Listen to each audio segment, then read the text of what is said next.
Dari kakaknya boleh? Nama aku Adaru. Aku SMA 21 Bekasi. Oh, dari 21 Bekasi. Main jauh ya? Iya. Salam kenal Adaru. Oke.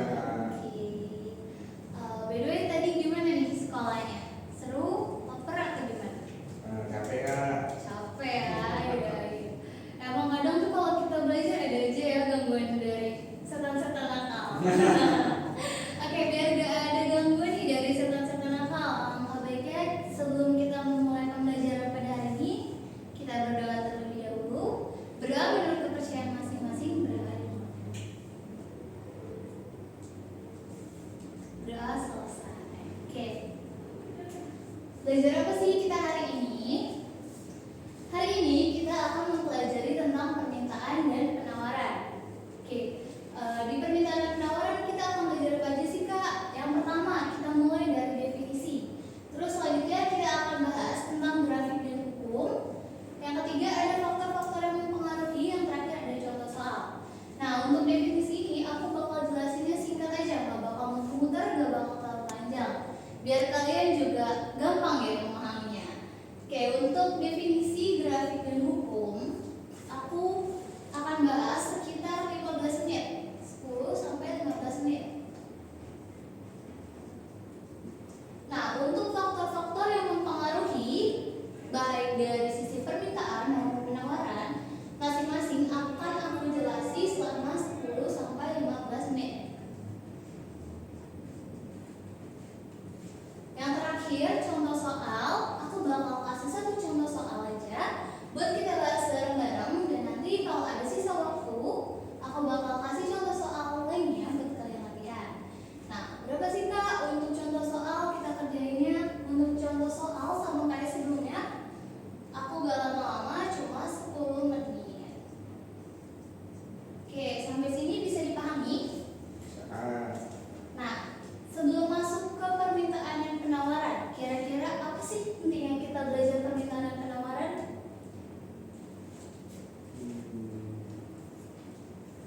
Belajar ekonomi Kak.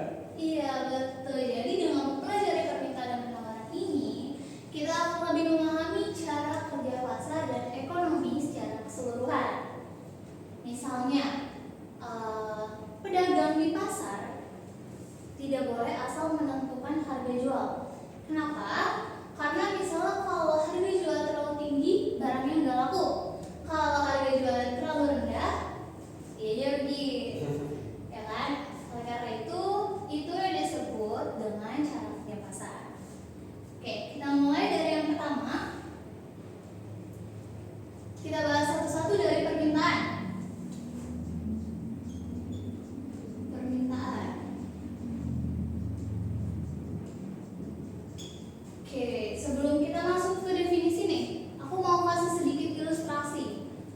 Misalnya, Sinta akan membuka cabang usaha penjualan jeruk medan di sekitar rumahnya. Namun, uang modal si Sinta itu terbatas nih, jadi si Sinta itu harus melakukan pencatatan. Oke, kita tulis dulu untuk pencatatannya. Seperti apa sih? Nah, di sini kita bikin tabel dulu. Nomor, ada harga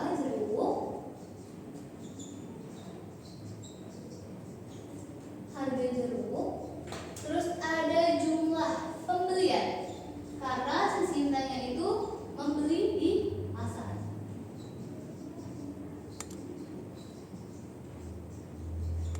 Oke, kita bikin garis dulu ya.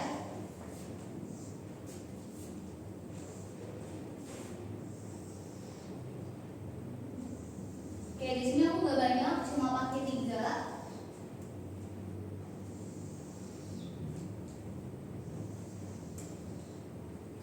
Harga yang pertama, ketika harga jeruk 10.000, maka Sinta akan membeli sebanyak 20 kilo.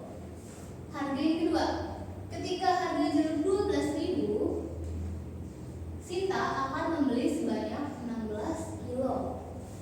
Ketika harga 13.000, Sinta akan membeli sebesar 15 kilo. Nah, kira-kira dari ilustrasi ini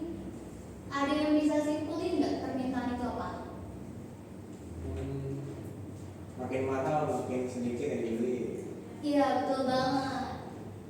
Jadi permintaan di sini itu diilustrasikan oleh ketersediaan si Sinta untuk membeli jeruk dengan berbagai jumlah pada tingkat harga tertentu. Nah, singkatnya permintaan itu adalah jumlah barang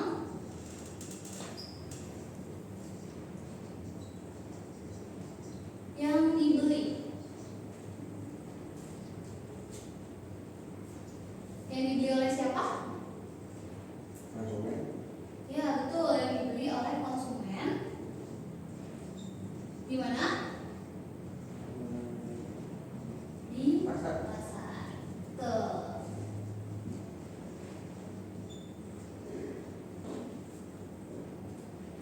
Nah, permintaan itu kan jumlah barang yang dibeli oleh konsumen di pasar. Ini itu dengan mempertimbangkan faktor perubahan harga dan jumlah yang diminta, serta menganggap faktor-faktor selain harga itu tidak berubah. Sampai sini ada yang mau ditanya dulu untuk definisi? Aman Kak? Aman. Oke, untuk lebih jelasnya dari tabel ini bisa kita gambar grafik. Gimana sih Kak grafiknya? Oke, kita buat garis dulu. Garis L. Kita kasih tanda panah. Oke, untuk vertikal ini P. P itu artinya harga, price. Untuk horizontal kita kasih Q. Q itu kuantitas atau jumlah yang diminta. Kita masukin dulu harganya. Kita mulai dari yang harga 10.000. Semakin ke atas itu harganya semakin tinggi. 10.000, 11.000, 12.000, 13.000. Kuantitasnya kita masukin yang jumlah pembelian. Di situ dimulai dari 15, 16, 17, 18, 19, dan 20.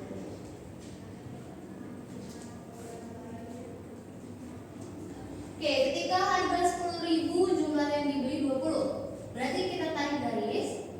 Dari 10.000 kuantitasnya 20 sampai sini. Ketika harga 12.000 kuantitas yang dibeli itu 16. Berarti sini. Nah, ketika harga 13.000 dia membeli sebanyak 15 kilo. Nah, kita udah dapat 3 titik nih. 1, 2, dan 3. Ini udah bisa kita tarik garis.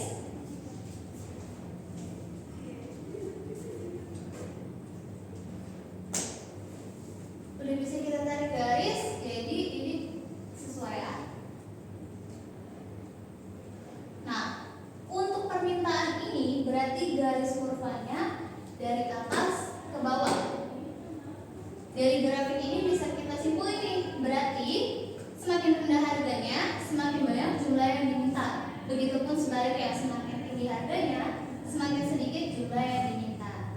Sampai sini dapat dipahami? Dapat Kak? Bisa. Oke, berarti untuk permintaan ini sifatnya itu berbanding terbalik. Bisa kita lanjut ke yang faktor-faktor apa saja yang mempengaruhi si permintaan tersebut. Ini bisa kalian cek dulu atau mau difoto boleh? Foto deh Kak. Oke. Udah selesai fotonya? Udah Kak. Fokus ya.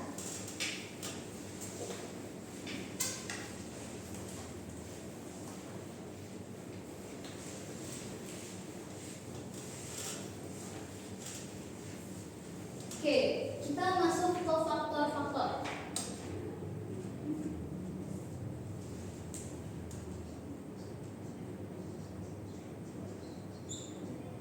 Faktor-faktor yang pertama ada harga barang itu sendiri.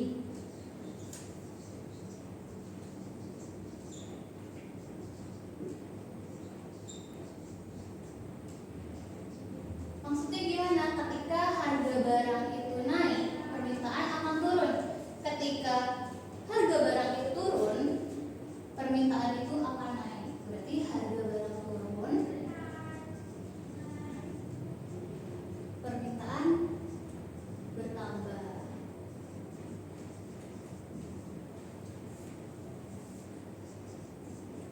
Contohnya apa nih? Ada yang bisa kasih contoh? Misalnya, Kayak jeruk tadi kak, jeruk.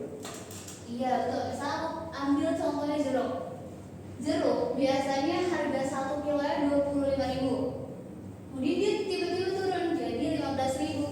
Karena harganya lebih murah, otomatis si konsumen atau masyarakat itu cenderung akan membeli lebih banyak di harga yang lebih murah.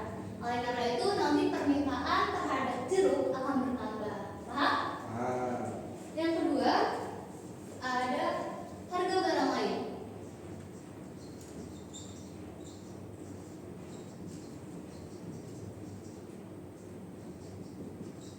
Nah, di harga barang lain ini ada barang substitusi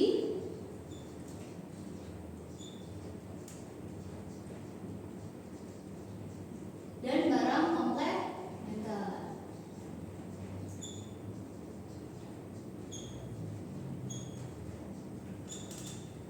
Untuk barang substitusi, ada yang tahu artinya apa? ganti. Betul. Substitusi itu pengganti. Ada yang bisa kasih contoh barang substitusi itu kayak gimana?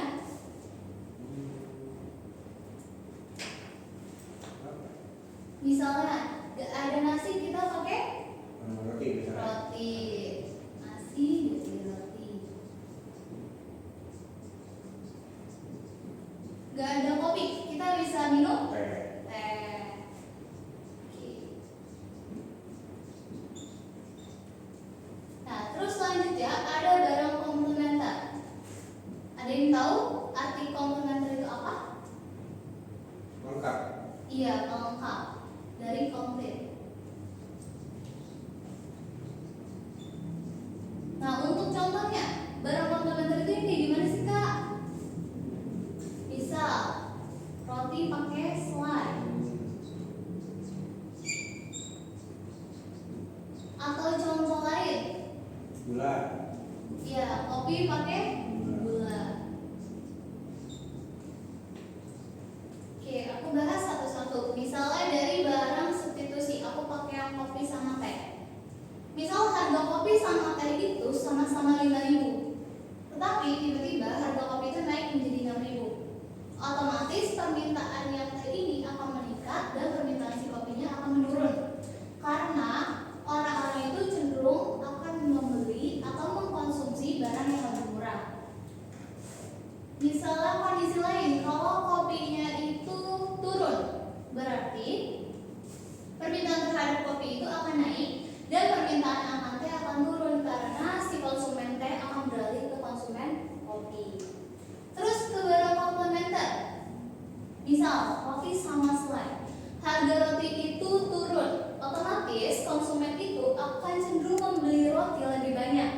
Ketika pembeli roti itu banyak, otomatis permintaan si selai pun ikut naik karena sebagai pelengkapnya. Nah, ketika roti itu turun, permintaan terhadap selai juga ikut turun. Sampai sini paham? Paham. Oke, yang ketiga ada selera masyarakat.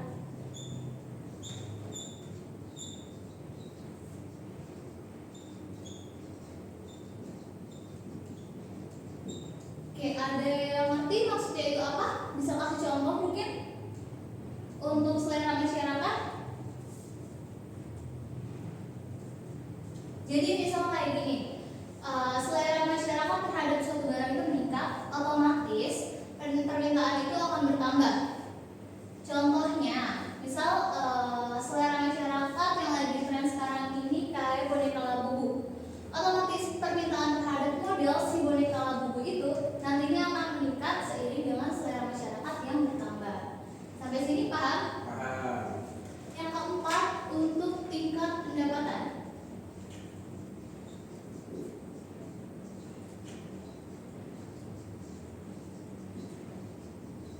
Nah, gimana sih Kak maksudnya? Jadi semakin tinggi tingkat pendapatan, maka permintaan terhadap suatu barangnya itu akan semakin bertambah.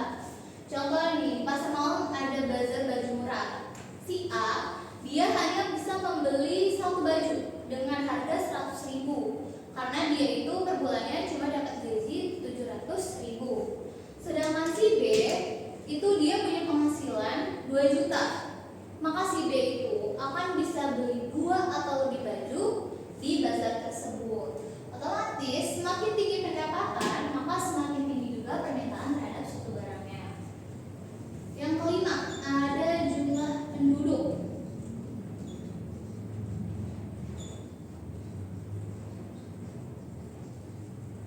Nah, gimana sih Kak kalau jumlah penduduk ngaruh ke permintaan? Misalnya aku kasih contoh nih biar lebih gampang dipahaminya. Di kota besar kan jumlah penduduknya itu padat ya, kayak di Jakarta gitu. Maka permintaan terhadap kebutuhan pokok aja deh, yang ringan-ringan aja gitu.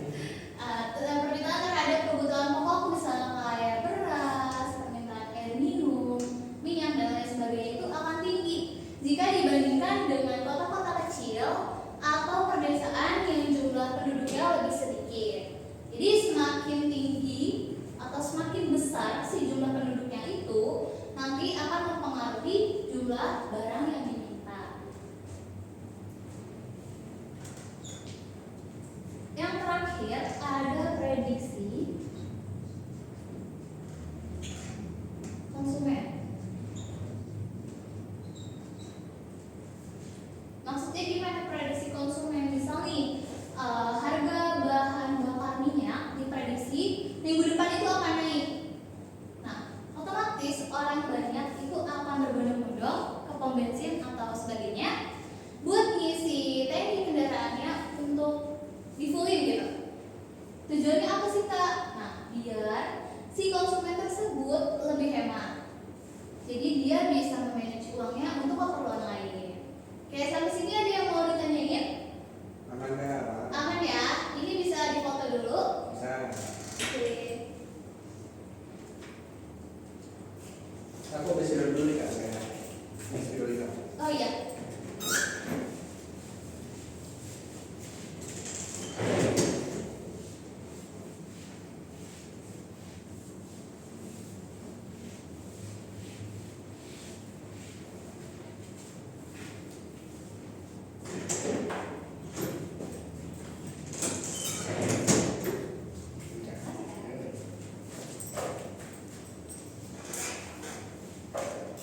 Oke, sebelum masuk ke contoh soal, kita harus tahu dulu nih rumus-rumus apa sih yang bisa kita pakai. Yang pertama itu ada bentuk umum, fungsi permintaan.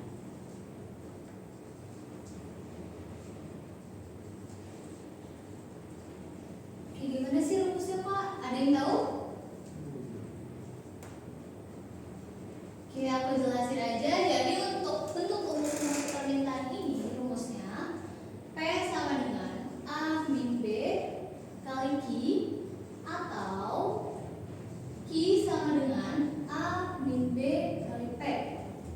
Nah, untuk A ini sendiri adalah konstanta dan untuk B itu adalah kemiringan atau gradien. Nah, untuk ini kita bahas di contoh soal nanti. Nah, gimana sih Kak buat cari fungsi permintaannya? Ada rumus satu lagi untuk cari fungsi permintaannya itu.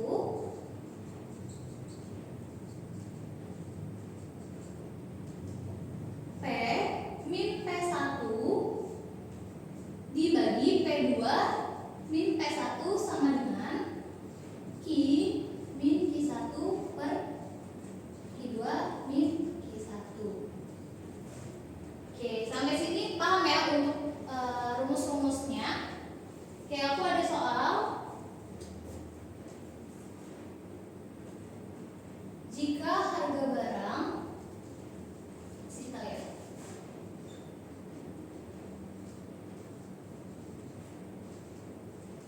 Jika harga barang 60 per unit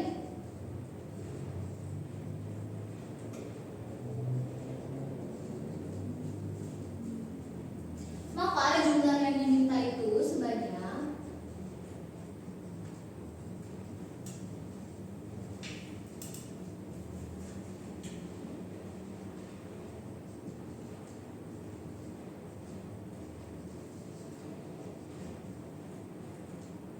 20 unit.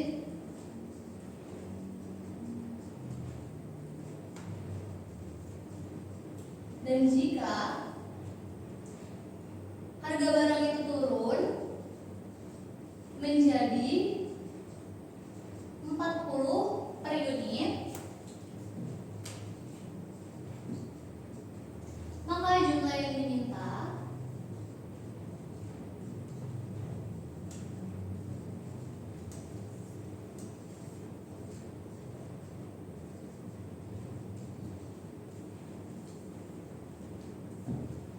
bertambah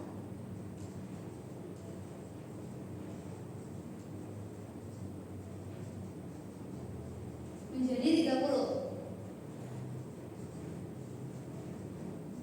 Nah, tentukan permintaannya. Jadi ketika 60, dia itu jumlah yang kita 20. Ketika harga turun, otomatis si jumlah permintaannya itu nantinya akan bertambah menjadi 30. Oke, kita selesai bareng-bareng. Kita tulis dulu diketahui.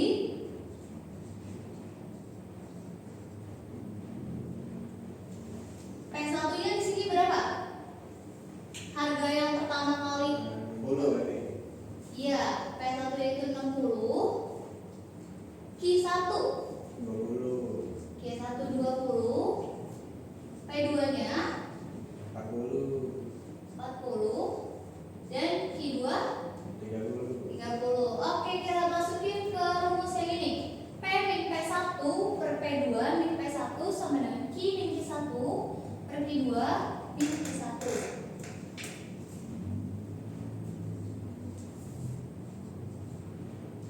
P min P1 per P2 min P1 sama dengan Q min Q1 Q2 min Q1. Oke, kita masukin. P-nya kan belum diketahui, kita tulis P. P1-nya berapa? 60. Dibagi P2 Di 40. dikurang P1 60. Q-nya juga belum diketahui, kita tulis Q aja. Untuk Q1-nya berapa? 20. Q2. 30. Ini 20. Oke, kita lanjut ke sini. P min 60 kita tulis ulang. 40 kurang 60. Ini 20. Q min 20 kita tulis ulang dibagi sama 30 kurang 20. 10. Oke, kita kali silang. P min 60 dikali 10 berarti 10P min 600. 600. Min 20 dikali Q min 20 berarti min 20 Q plus 400. min ketemu min jadi plus 400.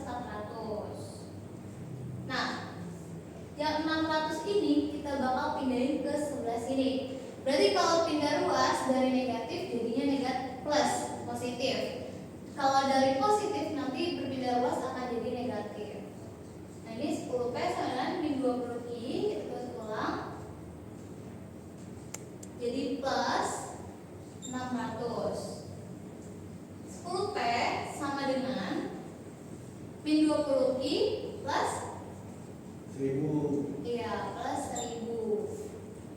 P sama dengan min 20 Q plus 1000. Kita bagi sama yang ini 10. 10. P sama dengan min 2 Q plus 100. Atau P sama dengan 100 min 2 Q. Kayak rumus yang tadi, fungsi permintaannya P sama dengan A min B kali Q. A itu 100, B-nya itu 2. Sampai sini paham? Oke, kalau ada yang masih bingung boleh langsung tanyain ke aku. Kira-kira ada lagi nggak nih yang mau ditanyain? Aman nggak? Aman ya? Kalau aman, aku lanjut ke yang penawaran. Nah, penawaran ini gak kalah penting sama permintaan.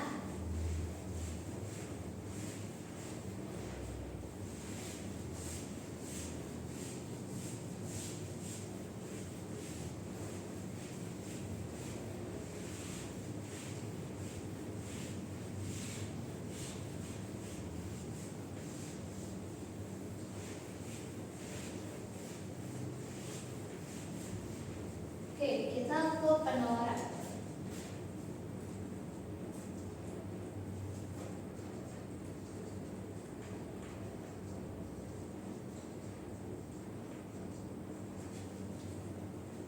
aku kasih sedikit ilustrasi dulu. Coba kalian bayangin kebutuhan manusia akan handphone sekarang ini. Permintaannya kan tinggi ya. Nah, jadi si produsen ini akan lebih semangat untuk mengeluarkan produk-produk handphone terbaru yang semakin canggih dan lain sebagainya. Nah, kira-kira dari ilustrasi tadi ada nggak sih kaitannya Kak sama penawaran? Ada yang bisa bantu jawab? Oke, aku jelasin. Jadi, semakin tinggi permintaan terhadap barang atau handphone yang tadi kita contohin, jadi si produsen itu kan akan semakin semangat untuk memproduksinya. Nah, oleh karena itu si penawaran ini nantinya akan disesuaikan dengan kebutuhan dan keinginan pasar. Jadi, semakin tinggi permintaan akan semakin banyak juga jumlah barang yang ditawarkan. Jadi, singkatnya penawaran itu adalah jumlah barang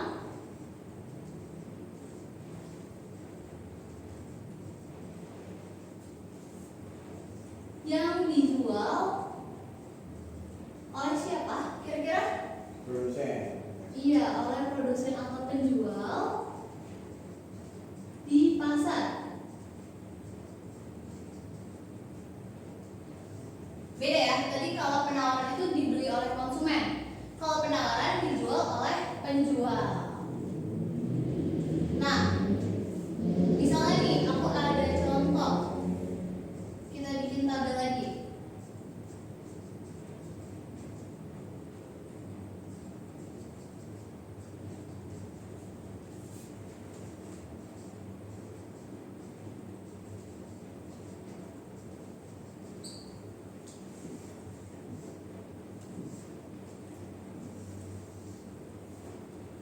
Misal ketika harga 3.000, jumlah yang diminta itu 100. Ketika harga 4.000, jumlah yang diminta itu 125. Ketika harga 5.000, jumlah yang diminta 150. Oke, buat lebih pahamnya kita gambar lagi kayak tadi.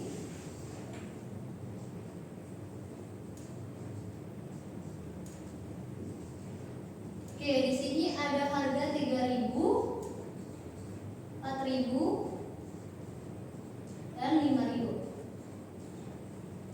Dengan jumlah yang ditawarkan sebanyak 100, 125, dan 150. Oke, ketika harga 3.000, jumlah yang ditawarkan sebanyak berapa? 100. Iya, 100. Kita tarik garis dulu nih dari 3.000 ke 100. Terus ketika harga 4.000, 125. jumlah yang diminta itu 125. Ketika harga 5.000, 150. jumlah yang diminta itu 150. Nah, kita udah ada 3 titik nih. Kita kasih ini dulu. Nah, dari titik-titik ini bisa kita gabungin menjadi mana? Oke, jadi untuk grafik si penawaran ini bergerak dari kiri bawah ke kanan atas. Nah, untuk penawaran ini sifatnya itu berbanding lurus. Karena apa? Sesuai dengan hukum penawaran, ketika harganya rendah, jumlah yang ditawarkan itu sedikit. Ketika harganya tinggi, jumlah yang ditawarkan itu juga ikut bertambah. Oke, sampai sini ada yang mau tanyain? Aman kan? Aman ya, bisa dipoto dulu.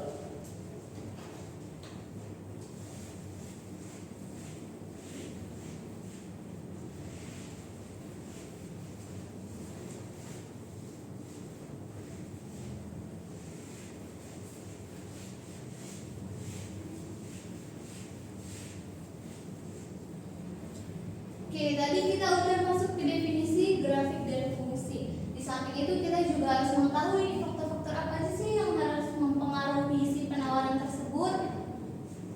Yang pertama, ada harga barang itu sendiri.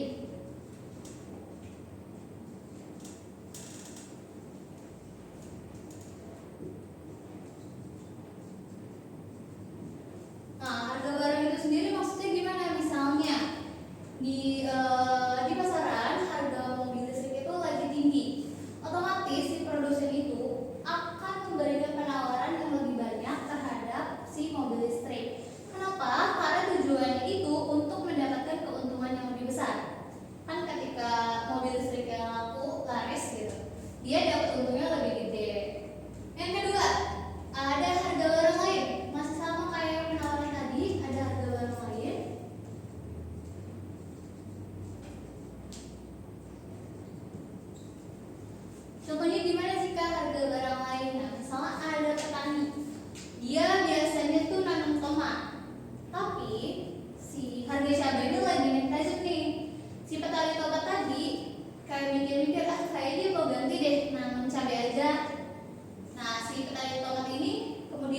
cabai kan.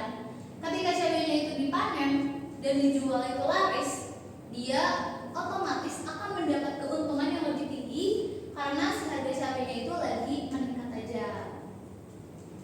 Yang ketiga,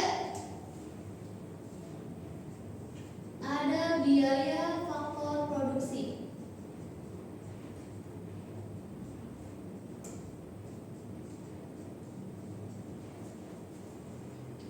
Nah, nantinya si biaya faktor produksi ini kalau meningkat akan menurunkan penawaran. Maksudnya gimana sih Kak? Misalkan kalau biaya faktor produksi kan itu biaya yang diperoleh selama produksi, kayak bahan baku, biaya tenaga kerja, bahan penolong dan lain sebagainya. Misal nih kita mau nanam tomat, itu kan perlu pupuk, air, tenaga kerja dan lain sebagainya. Nah, untuk 1 kilo tomat, misal harga biaya produksinya itu 10.000, kita jual di harga 15.000, berarti kita dapat untung 5.000 kan. Nah, itu untung 5.000 itu akan membuat si produsen menjual 100 kilo tomat karena keuntungannya besar. Nah, ketika harga produksi itu naik jadi 14.000, tapi kita tetap jual di harga 15.000, keuntungannya kan menurun kan? Jadi 1.000 per kilo. Nah, itu bakal membuat si produsen tuh mikir-mikir, kayak barang yang ditawarkannya itu akan diturunkan jadi 50 kilo misalnya. Kenapa sih Kak? Karena dia dapat untungnya lebih sedikit. Si produsen itu bakal mikir ulang kayak mending nanam yang lain yang dapat untung yang lebih besar. Jadi sampai sini paham? Paham. Atau ada yang mau ditanya nih? Mantap. Aman ya? Yang keempat ada teknologi. Jadi semakin baik si teknologinya, semakin efisien produknya. Otomatis si produsen itu akan menghasilkan atau menawarkan produknya dalam kuantitas yang lebih banyak. Yang kelima ada kebijakan pemerintah.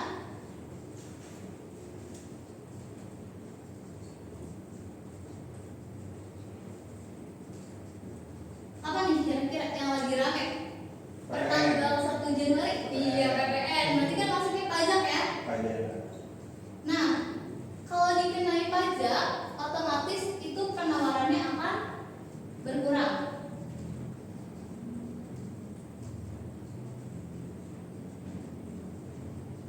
Kenapa sih Kak penawarannya berkurang?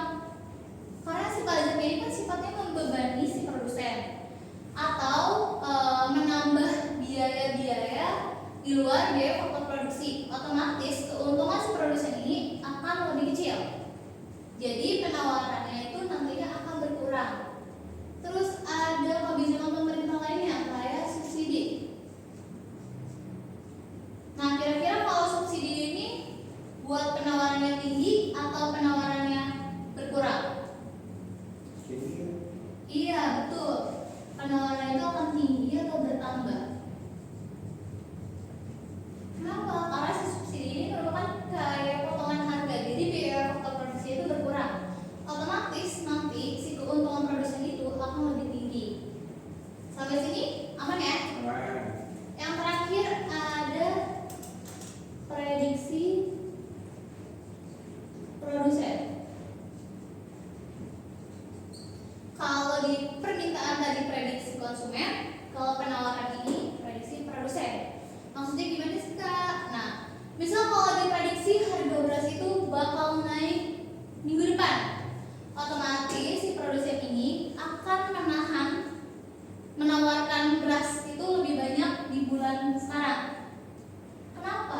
Karena si produsen itu akan menawarkan berasnya di bulan depan dengan harapan ketika harga beras itu tinggi, otomatis laba yang didapat sama si produsen itu lebih tinggi juga. Jadi si produsen ini harus memperkirakan kapan sih dia bisa menawarkan barangnya itu lebih banyak, kapan harus menahannya. Nah, sini paham untuk faktor-faktor ya? Paham. Oke, boleh difoto dulu. Oke, karena tadi udah nih kita bahas definisi, grafik, hukum, sama faktor-faktor. Biar lebih jelas, kita masuk ke contoh soal.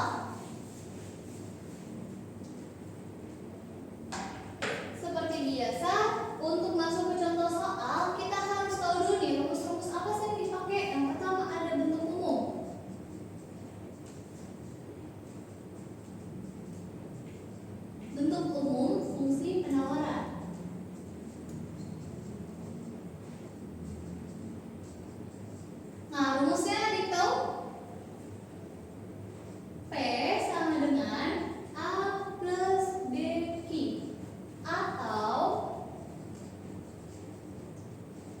sama dengan A plus B kali P.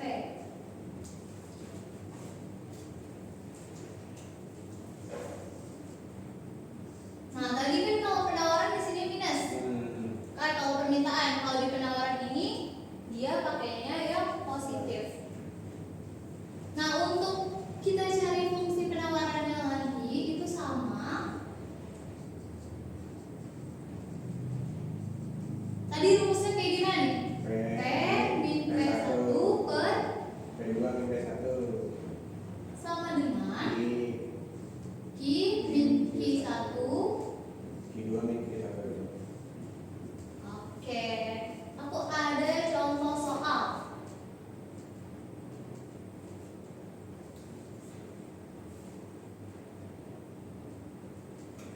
Misal harga P1-nya itu 60. Q1-nya itu 20. P2-nya dia naik, otomatis Q2-nya ikut naik. Jadi 30. Nah, dari soal ini gimana sih bentuk fungsi penawarannya? Oke, kita ngerjain bareng-bareng. Kita masukin dulu rumusnya. Tadi kayak gimana rumusnya? P min P1 per P2 min P1 Sama dengan Q min Q1 per Q2 min Q1. P min P1. P belum diketahui. P1-nya berapa? 60 P2-nya 80 dikurang 60. Q1-nya berapa? 20 Q2-nya 30 kurang 30 dikurang 20. P min 60-nya kita tulis ulang. 80 kurang 60. 20 Q min 20-nya kita tulis ulang. 30 kurang 20. 10. Oke, kita kali silang nih. 20 dikali Q min 20. di 20 20 Q min 400 400 sama dengan 10 dikali P min 60. 10 P 10 P min 600 min 600. Oke, kita kesini ya. Nah, kita taruh 20 Q-nya di sini. Yang 400-nya pindah ruas, berarti 10 P min 600 min 400 pindah ruas jadi berapa? plus 400 Plus 400. 20 Q sama dengan 10 P min berapa? 200 Min 200. Q sama dengan 10 P min 200 dibagi 20. 10 dibagi 20 mana setengah P dikurang 200 bagi 20 10 10. Atau Q sama dengan min 10 ditambah setengah P. Kayak rumus yang awal, Q sama dengan A plus B kali P. Sama kan? Oke, sampai sini paham? paham Nah, untuk buat grafiknya gimana sih Kak kita masukin? Kalau buat grafik itu misal Q sama dengan 0. Kita pakai Q yang ini, min 10 plus setengah P. Q-nya itu 0, min 10 plus setengah P, tetap kita tulis ulang. Setengah P-nya pindah ruas, berarti jadi min min sampai sama dengan min 10 P sama dengan min 10 dibagi min setengah 20 20. Berarti kita dapat titik berapa nih? Titik yang pertama 0,20. 20 Kalau P-nya sama dengan 0, kita masukin dari rumus yang tadi. Q sama dengan min 10 plus setengah P. Q sama dengan min 10 plus setengah kali 0. Setengah kali 0 0 berarti Q-nya sama dengan min 10 dapat titik min 10, 0. 0 Oke, kita buat garis nih. 0,20 titiknya di mana berarti? 0 itu Q, 0 di sini. PE 20. Berarti sini ya. Ya.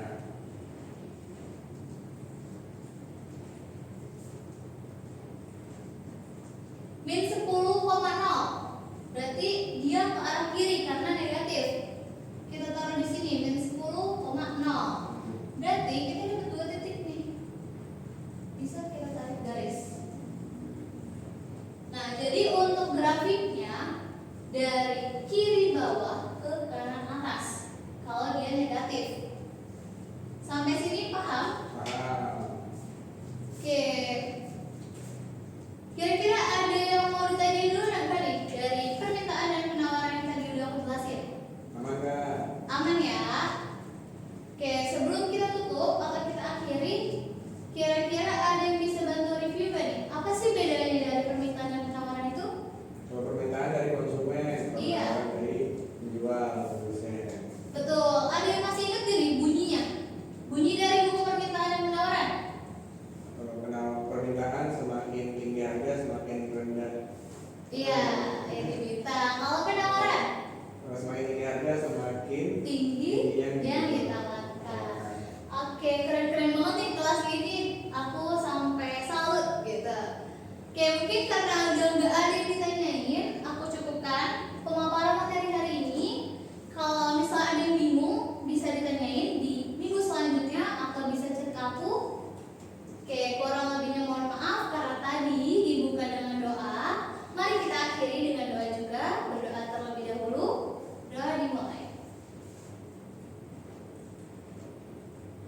Berdoa selesai. Oke. Terima kasih semua. Jadi,